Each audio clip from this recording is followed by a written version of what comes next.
दोस्तों नमस्कार, good morning, सत श्री अकाल, खम्मा गड़ी। आज हम बात करने जा रहे हैं डायरेक्ट सेलिंग को लेकर के। भारत सरकार ने जो रूल्स लागू किया उसके ऊपर हम बात करेंगे। बहुत सारी बातें चल रही है मार्केट के अंदर, क्या होगा कंपनीज का, क्या नहीं होगा। बट देखा जाए तो रूल्स को लेकर के ये इंडस्ट्री बहुत ही क्लीन और फेयर हो चुकी है। एज अ करियर ये इंडस्ट्री बहुत बड़ी हो चुकी है।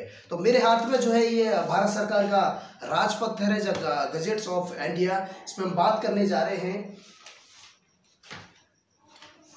पहला पॉइंट इसका है, ministry of consumers affair, food and public distribution has issued new rules for direct selling in India on 28 दिसंबर 2021। तो दोस्तों डायरेक्ट सेलिंग को लेकर के 28 दिसंबर 2021 को रूल्स आ चुके हैं और मैं शुक्रिया अदा करना चाहूँगा तहे दिल से। बहुत बहुत धन्यवाद, thanks for government of India. बहुत बहुत धन्यवाद भारत सरकार को ये रूल्स लाने के लिए। 28 March 2022 will be the last day to comply with rules for all ongoing and new launch direct selling company. मतलब 28 मार्च 2022 तक सभी ongoing and new launched companies ये सारे दस्तावेज, सारे डॉक्यूमेंट्स सबमिट करेंगी विद इन 90 डेज के अंदर, यानी 28 मार्च 2022 तक। अच्छा, इस लॉ से बेनिफिट्स क्या है, इस लॉ से फायदे क्या है, क्या बेनिफिट्स होने वाले हैं और किस किस को इस लॉ से बेनिफिट्स होने वाले हैं। देखा जाए तो इस लॉ के बहुत सारे बेनिफिट्स होने वाले हैं, क्योंकि इस इंडस्ट्री का अभी तो कोई नाम नहीं था, कोई मुकाम नहीं था, समाज में कोई इज्जत नहीं थी। अभी देखा जाए तो यूथ एम्पावरमेंट को लेकर के हम बात करें तो ये बहुत बड़ा जरिया हो सकता है यूथ के लिए। तो कहाँ कहाँ ये चीज़ें बेनिफिशियल होंगी।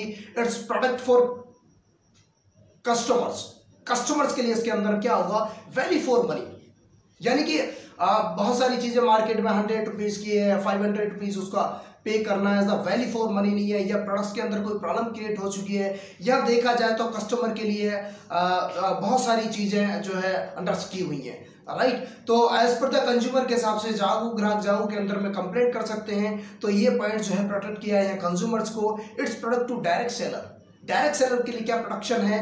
बहुत लोग इस इंडस्ट्री में अभी तक निर्णय नहीं ले पा रहे थे, क्या करना है, इंडस्ट्री कैसी होगी, क्या होगा, इस इंडस्ट्री के अंदर क्या फ्यूचर बनाया जा सकता है। तो अभी यहाँ पे एज ए करियर बेस देखा जाए तो यहाँ करियर देखा जा सकता है। डायरेक्ट सेलर का एक समाज में नाम बढ़ेगा, मान सम्मान बढ़ेगा। और अभी तक जो लोगों का यहाँ इस उद्योग से बहुत सारी चीज़ों को लेकर के नाम नहीं था, या बहुत सारे लोग इस इंडस्ट्री को लेकर के समझ नहीं पा रहे थे, तो उनके लिए क्लियर हरी झंडी भी साबित होगी। Next, it's goods to direct selling entity, companies के लिए क्या बेनिफिट्स होने वाला है यहाँ। सबसे पहली बात तो अब डायरेक्ट सेलिंग के अंदर में, इस रूल्स के अंदर केवल लीगल कंपनीज ही चल पाएंगी। तो यहाँ आदमी को ये पहचानने में लग जाएगा कि क्या करना चाहिए और क्या नहीं। तो लीगल कंपनी ही काम कर पाएंगी, सरकार के रूल्स को जो फॉलो करेंगी वही कंपनी काम कर पाएंगी। इससे क्या होगा, इससे इंडस्ट्री को एक नया मुकाम मिलेगा, इंडस्ट्री के अंदर में एक नई छाप छूटेगी, इंडस्ट्री ग्रो करेगी और नए नए लोगों को इस इंडस्ट्री में फ्यूचर बनाने का मौका मिलेगा। तो क्या है ये रूल्स, इस रूल्स पे हम बात करेंगे। और इस रूल्स के अंतर्गत बेसिकली क्या करना होगा एंटिटीज को। तो सबसे पहले अपन बात करेंगे एंटिटीज के लिए। एंटिटीज को यहाँ नॉमिनेट किया है कंपनीज को बेसिकली। तो कंपनीज की यहाँ बात करते हैं अपन। Now introduction of law rules according, क्या है वो मैंडेटरी डॉक्यूमेंट्स जो हर एंटिटीज को जरूरत है। First, all models plans of direct selling are acceptable but compliant with all rules. It is not involve is in pyramid और मनी सर्कुलेशन स्कीम। मतलब company का मॉडल प्लान कोई भी हो सकता है, single leg, double leg, generation, 4 leg, कोई भी प्लान कंपनी का हो सकता है। बट यहाँ पे पिरामिड स्कीम और मनी सर्कुलेशन स्कीम्स नहीं चलेंगी। मतलब क्या, मतलब anybody can not join anybody, consumer को ज्वाइन नहीं कर पाएगा। और रिक्रूटमेंट बेस्ड जो प्लान्स हैं, रिक्रूटमेंट बेस्ड जो कंपनीज हैं, मनी सर्कुलेशन बेस्ड जो कंपनीज हैं, अब नहीं चल पाएंगी। यानी कि अब जो है डायरेक्ट सेलिंग को लेकर के जो नियम आया है वहाँ दूध का दूध और पानी का पानी हो चुका है। सेकंड, सेल्फ डिक्रिफिकेशन, यानी कंपनीज को comply with all rules and it's not involve in pyramid of money circulation scheme. Companies को सेल्फ डिक्लिफिकेशन देना पड़ेगा गवर्नमेंट को कि हम किसी भी तरीके के पिरामिड स्कीम में नहीं आते, हम लोग मनी सर्कुलेशंस में नहीं आते, और हम जो भी काम अभी ये कर रहे हैं डायरेक्ट सेलिंग में वो टोटली लीगली कर रहे हैं। Third point, company on products, formulations, R&Ds, trade licence, brand name, that's all. Company का खुद का products formulation, trade licence, brand name होना चाहिए। यदि ये ऐसा नहीं है तो कंपनी कमीशंस नहीं दे पाएंगी। फोर्थ इसके अंदर पॉइंट है मेमोरेंडम एसोसिएट ऑफ आर्टिकल्स, यानी इस मेमोरेंडम के अंदर में कंपनी कैसे चलेगी, कौन कौन डायरेक्टर्स हैं, क्या सर्कुलेशन है, कंपनी का क्या विजन है, वो सारी चीजें शो करनी होंगी।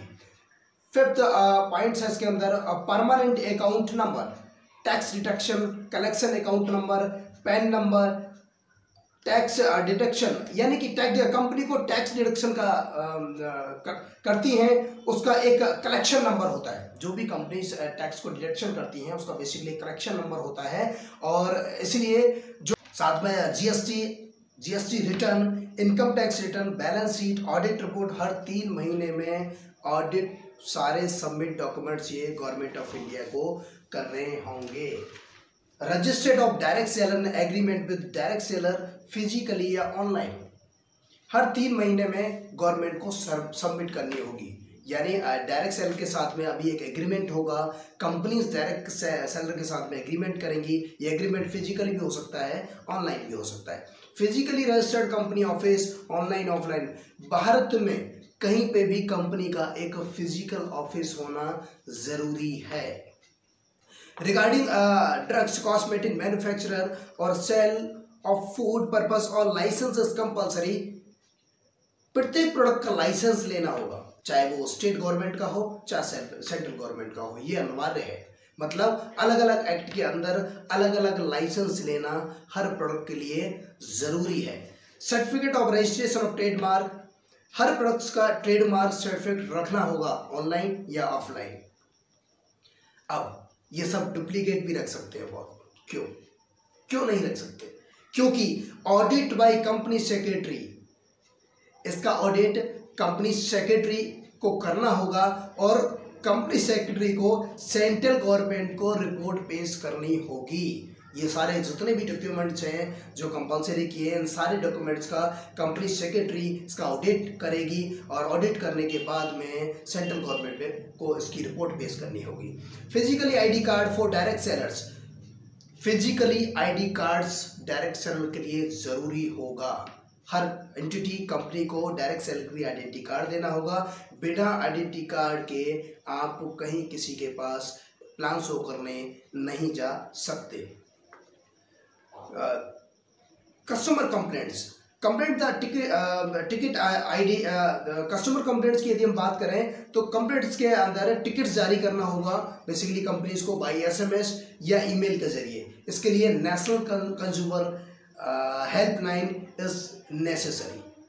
Grievance and nodal officers mentioned on website, officers name, email ID, contact number. मतलब हर कंपनी को ग्रीवेंस ऑफिसर, नोडल ऑफिसर्स नियुक्त करना जरूरी है और कंपनी की वेबसाइट पर उनका नाम, ईमेल ID, कॉन्टैक्ट नंबर होना अनिवार्य है।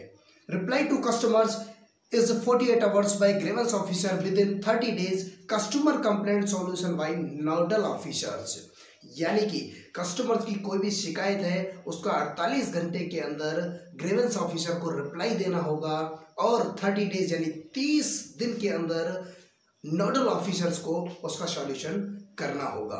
Mentioned proper and updated website with all relevant details of the entity will और कंसर्न इंफॉर्मेशन। ये सारी इंफॉर्मेशन जितनी भी ये लीगल डॉक्यूमेंट्स हैं और इनकी सारी इंफॉर्मेशंस कंपनी की वेबसाइट पर जारी करनी होगी। तो ये तो था एंटिटीज के लिए यानी कि कंपनीज के लिए। अब बात करते हैं हम obligations of direct sellers. Market में जो डायरेक्ट सेलर्स होंगे उनके लिए क्या क्या ऑब्लिगेशंस हैं। Identifies of users, retailers and networkers. Identify करना होगा यूजर्स को, रिटेलर्स को और नेटवर्कर्स को। No commission for customers, only discount, यानी कस्टमर्स जो होगा उसको कंपनी कमीशन नहीं दे पाएगी, उसको ओनली कमीशन पे रखा जाएगा। Compulsory GST for retailers and direct sellers. हाँ yes, compulsory GST for retailers and direct sellers. हर डायरेक्ट सेलर्स के लिए जीएसटी नंबर लेना अनिवार्य है, क्योंकि हम कोई भी बिजनेस करते हैं, बिजनेसमैन जो होता है, आपने देखा होगा बड़ा बिजनेस करते हैं बिजनेसमैन जो होते हैं, उनके पास में पैन कार्ड, आधार कार्ड, जीएसटी, ईमेल, ये सारी चीजें ऑलरेडी होती है। तो जीएसटी इज कंपलसरी। कोई भी डायरेक्ट सेलर मार्केट के अंदर में रॉन्ग कमिटमेंट्स नहीं करेगा। जो कंपनी के एक्चुअल ब्राउजर्स हैं, जो कंपनी का एक्चुअल प्लान है, जो कंपनी रिटर्न में लिख करके दे रही है, वो सारी चीजें ही बोली। अपनी तरफ से अब डायरेक्ट सेलर कुछ भी नहीं बोलेगा। मिस सेलिंग नहीं होनी चाहिए। डायरेक्ट सेलिंग मिस सेलिंग नहीं कर पाएगा। एक प्रोडक्ट बहुत सारे काम करेगा। ये सिंगल प्रोडक्ट है, हमारे तो 100 बीमारियों पर काम कर जाएगा। ये एक ही प्रोडक्ट है, ये तो बहुत कुछ कर जाएगा। नो, जो चीज़ें एक्चुअल में हैं, जो चीज़ें वो काम करेंगी, जो उसके अंदर कंटेंट्स हैं, वो सब कुछ सामने वाले को, कस्टमर को बताना होगा। मिस सेलिंग नहीं चलेगी।